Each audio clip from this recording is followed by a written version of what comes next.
और अब बात उपराष्ट्रपति चुनाव की, जिसे लेकर सियासत पूरी तरह हाई है। सत्ता पक्ष और विपक्ष के उम्मीदवार चुनावी मैदान में हैं। एनडीए उम्मीदवार सीपी राधाकृष्णन और विपक्ष के उम्मीदवार बी सुदर्शन रेड्डी ने नामांकन दाखिल कर दिया है। हालांकि सियासी गणित को आप देखेंगे तो सत्ता पक्ष के उम्मीदवार की जीत आसान मानी जा रही है।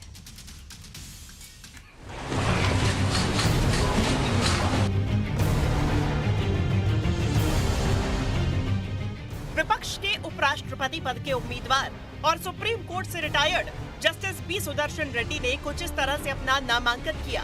इस दौरान विपक्ष के सबसे बड़े चेहरे राहुल गांधी और कांग्रेस अध्यक्ष मल्लिकार्जुन खड़गे के साथ कई बड़े नेताओं की मौजूदगी रही। सुदर्शन रेड्डी गुवाहाटी हाईकोर्ट के चीफ जस्टिस और गोवा के पहले लोकायुक्त भी रह चुके हैं और वो आंध्र प्रदेश के रहने वाले हैं। जस्टिस सुदर्शन रेड्डी को 2007 में सुप्रीम कोर्ट का जज नियुक्त किया गया था और उपराष्ट्रपति पद के लिए उनका सीधा मुकाबला एनडीए उम्मीदवार सीपी राधाकृष्णन से होगा। सामाजिक न्याय में जो विश्वास रखते हैं,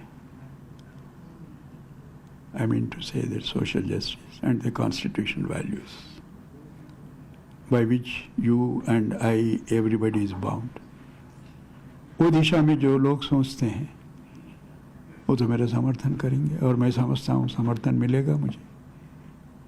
और आप मुझे नेक्स्ट टाइम इंटरव्यू करेंगे as the vice president of India.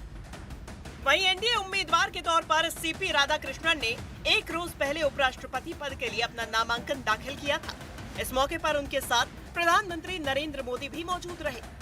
CP Radhakrishnan के नामांकन दाखिल के दौरान बीजेपी अध्यक्ष जेपी नड्डा, रक्षा मंत्री राजनाथ सिंह और गृह मंत्री अमित शाह के अलावा केंद्रीय मंत्री नितिन गडकरी, किरण रिजिजू और एनडीए के कई बड़े नेता भी मौजूद थे।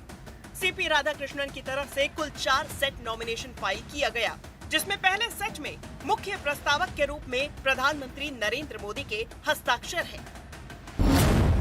इस प्रक्रिया में मतदाता वरीयता क्रम में उम्मीदवारों को रैंक करते हैं।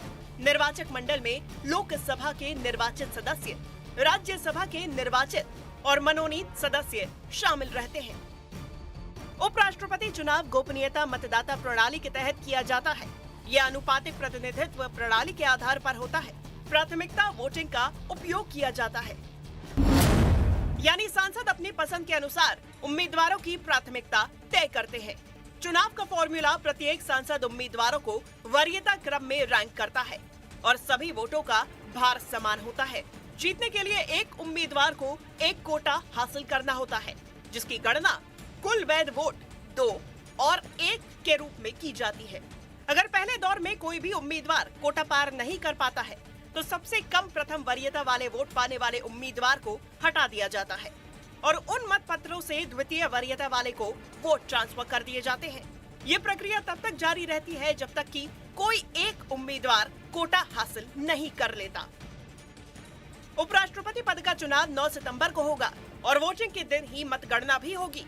यानी आंकड़ों के हिसाब से एनडीए के पास बहुमत है और इस चुनाव को वो आसानी से जीत सकती है, जबकि विपक्ष के पास बहुमत से कम संख्या है। इसके बाद भी अपना उम्मीदवार मैदान में उतारा है।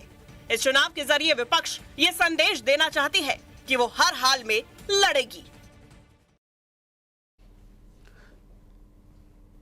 इधर दिल्ली की सीएम रेखा गुप्ता की सुरक्षा अब बढ़ा दी गई है। उनकी सुरक्षा का जिम्मा सीआरपीएफ ने संभाल लिया है। सीएम रेखा गुप्ता को जेड श्रेणी में सीआरपीएफ का सिक्योरिटी कवर दिया गया है।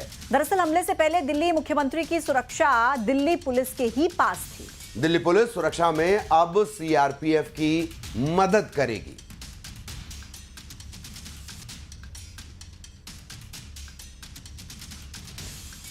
तो दिल्ली की सीएम रेखा गुप्ता, जिस तरह का घटनाक्रम रहा, उनके ऊपर हमला हुआ था जनसुनवाई के दौरान और उसके बाद अब उनकी सुरक्षा बढ़ा दी गई है। जेड सिक्योरिटी उन्हें मिलेगी, मतलब सीआरपीएफ सुरक्षा करेगी और सेकंड लेयर में, बाहर की लेयर में दिल्ली पुलिस रहेगी।